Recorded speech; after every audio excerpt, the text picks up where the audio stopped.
तो hello guys, मैं आ गई हूँ इस स्टोरी का एक और पार्ट लेकर। उम्मीद है ये स्टोरी आपको पसंद आ रही होगी। तो चलिए वीडियो को शुरू करते हैं। शार्लेट डरते हुए सोचती है, क्या ये हो सकता है कि वो अल्फोंसो हो? इस समय तो उसे एडलाइन के साथ अपनी मैरिज डिस्कस करनी चाहिए थी, तो फिर वो यहाँ क्यों आया है? क्या मुझसे कोई गलती हो गई? इतने स्ट्रेस के कारण शार्लेट को चक्कर आ जाता है। रोहन उसको संभालते हुए बोलता है, lady Noah, are you all right?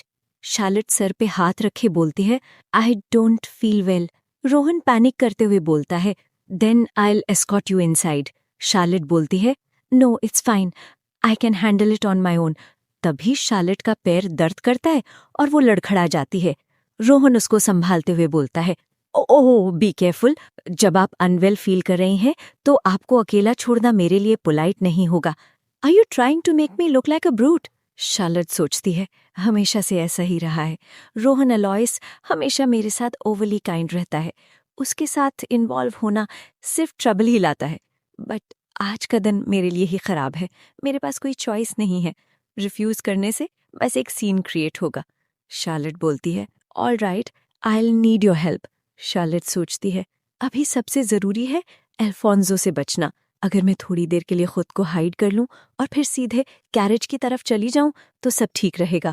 I hope आज का बैड लक यहीं खत्म हो जाए।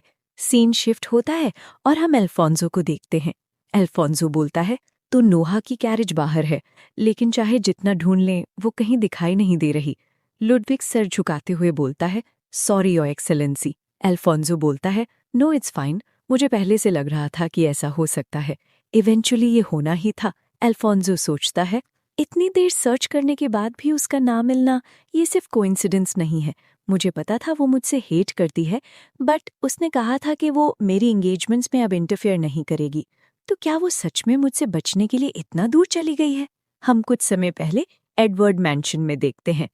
अल्फोंसो सर्ज से बोलता है, तो जो लेटर्स हमने भेजे थे वो डिलीवर ही नहीं हुए और नोहा फैमिली का हेड अवेलेबल नहीं है?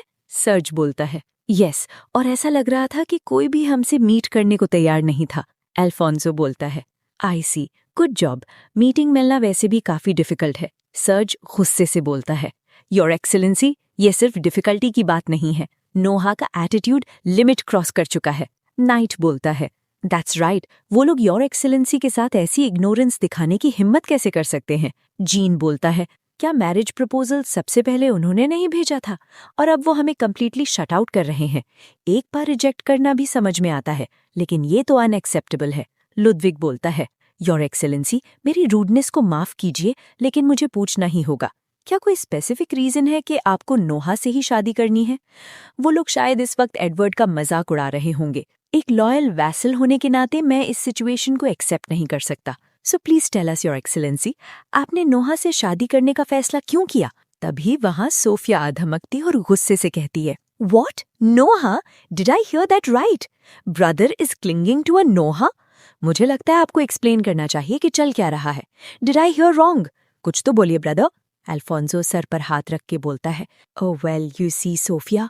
लुडविग तो उसको देखकर ही वहीं मूर्ति बन जाता है और सोचता है, गॉड व्हाई नाउ, ये यहाँ क्या कर रही है? अल्फोंसो बोलता है, तुमने गलत नहीं सुना, कुछ टाइम पहले मैंने शार्लेट नोहा को प्रपोज किया था। सोफिया गुस्से से बोलती है, व्हाट, आपने ऐसा क्यों किया? अल्फोंसो बोलता है, ये मैटर तुमसे रिलेटेड नहीं है, इसलिए इंटरफेयर मत करो। सोफिया बोलती है, मैं इंटरफेयर नहीं कर रही, मैं बस अपने नाइव ब्रदर का ख्याल रख रही हूँ। क्या तुम्हें पता है कि शार्लेट नोहा एलॉयस के एयर से मिल रही हैं? सर रोहन एलॉयस हर जगह ब्रैग करता फिरता है कि शार्लेट नोहा के साथ सब कुछ कितना अच्छा चल रहा है। यहाँ तक कि एलॉयस बैंक्वेट में कन्फेशन की बातें भी चल रही हैं। नोहा फैमिली एलॉयस में काफी इन्वेस्ट कर रही है। ये मैटर सीरियस हो सकता है, तो नोहा से क्लिंग करने के बजाय किसी और मैच को देखो। अल्फोंसो सीरियस होते हुए बोलता है, सर्ज, एलॉयस बैंक्वेट कब है? सर्ज बोलता है, आज रात, हमें इनविटेशन मिल चुका है। सोफिया गुस्से से बोलती है, ब्रदर, आप एलॉयस जा रहे हैं? आपने मुझे प्रॉमिस किया था कि आप लेवरोज मेरे साथ चलेंगे। अल्फोंसो बोलता है, सिंस तुम जल्दी आई हो, हम दोनों जगह जा सकते हैं। अगर जल्दी मूव करें तो देर से पहले वहां पहुंच सकते हैं। हम एलॉयस मेक कर लेंगे। सीन प्रेजेंट में शिफ्ट होता है। अल्फोंसो सोचता है, मुझे लगा था कि आज फाइनली मैं उसका फेस देख पाऊंगा, बट वो सच में कहीं नजर नहीं आ रही। वो मुझसे इतना अवॉइड क्यों कर रही है? क्या ये उस इंसान की वजह से है जिससे उसने कहा था कि वो प्यार करती है? पिछले 10 सालों की विक्ट्रीज की वजह से इंपीरियल पावर तो मजबूत हुई है, लेकिन एडवर्ड खुद वीक हो गया है। हेड होने के नाते ये मेरी रिस्पॉन्सिबिलिटी है कि मैं इसे मैरिज के जरिए सॉल्व करूं।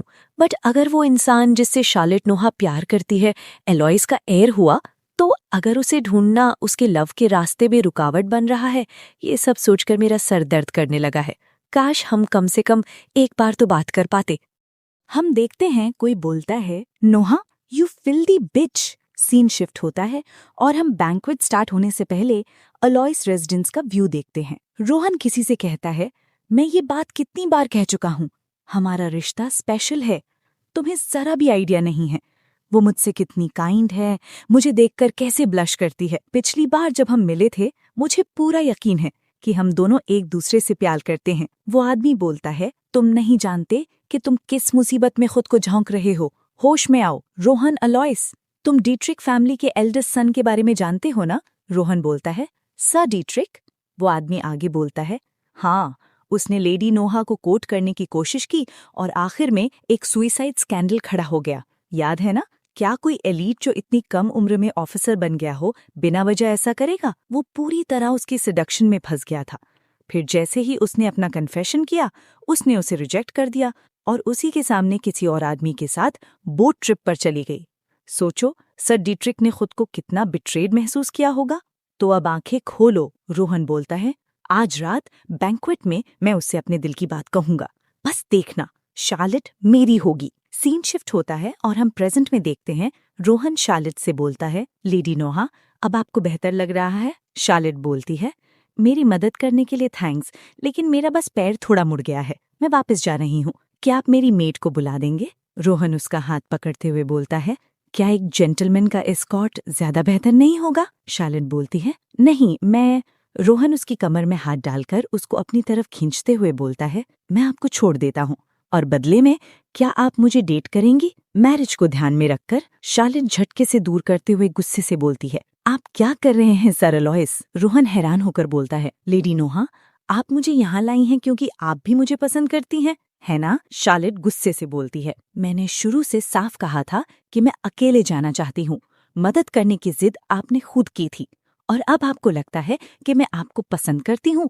ये एक गलतफहमी है, आपकी एक तरफा गलतफहमी। रोहन उसको चांटा मारकर चिल्लाते हुए बोलता है, तुम मेरे साथ खेल रही हो। खेल रही हूँ मैं?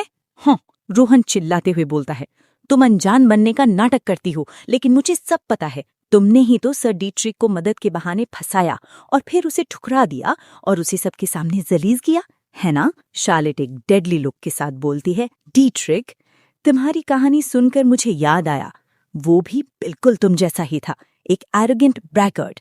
उसने कहा था अगर मैं उससे मिलने नहीं आई तो वो खुद को मार लेगा, तो मैंने दया दिखाते हुए उसकी बात मान ली, लेकिन थोड़ी ही देर में वो रोता गिड़गिड़ाता हुआ माफी मांगने लगा। क्या ये हिलेस नहीं है? और क्या तुम्हें पता है किसी को सही तरीके से मारना कैसे चाहिए?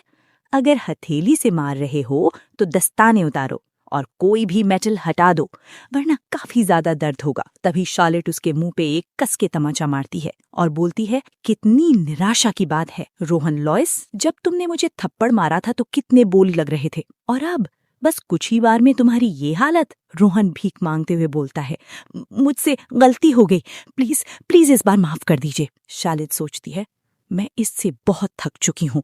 मुझे मारना और मुझे विलेनिस कहना बस एक गलती थी।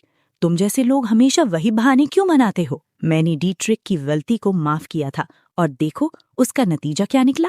जब मेरे पास अब ज्यादा समय नहीं बचा, हम देखते हैं कि शार्लेट के पास एक डैगर होता है। शार्लेट सोचती है, अगर मुझे हर हाल में विलेनिस ही कहा जाना है तो बेहतर है मैं वही विकेट विलेनिस बन जाऊं जो सब देखना चाहते हैं। वो उस डैगर को रोहन पर चला देती है। उसी समय अल्फोंसो आ जाता है और बोलता है, बस करो लेडी नोहा। शार्लेट हैरान होकर सोचती है, अल्फोंसो अल्फोंसो यहाँ क्यों है? रोहन डरते हुए बोलता है, ड्यूक एडवर्ड, योर एक्सीलेंसी, आप सही समय पर आए, ये विकेट औरत। अल्फोंसो ठंडे आवाज में बोलता है, मैंने सब सुन लिया, सिर्फ इसलिए किसी को थप्पड़ मार देना ये पागलपन है। यकीन नहीं होता कि कोई ऐसा भी कर सकता है। क्या तुम्हें शर्म नाम की चीज सिखाई ही नहीं गई?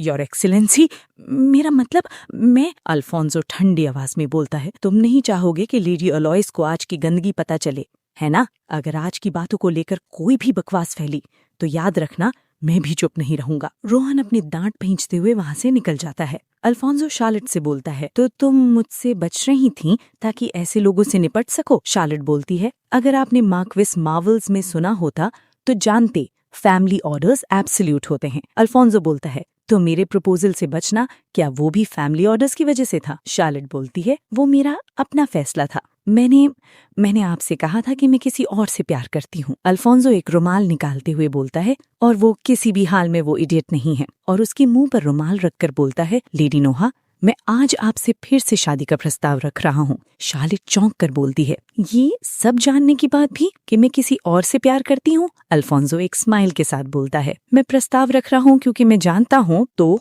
शार्लेट नोहा, मेरे साथ 1 साल के लिए कॉन्ट्रैक्ट मैरिज कर लो।